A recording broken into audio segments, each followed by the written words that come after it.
что, пора. Надо въезжать. А чего вы так нарядились?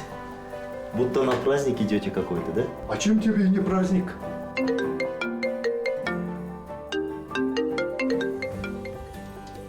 Алло? Что? Решили будем вместе выезжать? Хорошо, мы тоже готовы. Да, выходим. Ты тоже поедешь. Соседи ждут. Неудобно будет. А ну-ка, давай. Соседи уже вышли, а вы еще не готовы. Все, поедем. Быстрее идемте. Давай.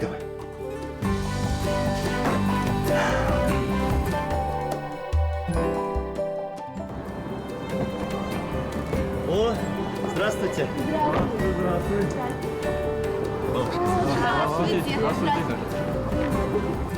Как ваши дела?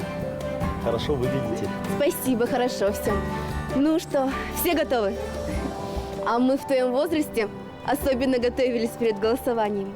Мы сегодня сделаем свой выбор. И от этого выбора зависит будущее наших детей и внуков. Для благополучия нашего народа идем голосовать. Все верно говорите. Ведь к старшим нужно прислушиваться. Ну что, все вместе поедем? Да, да. Идем. Поехали. Давайте поедем.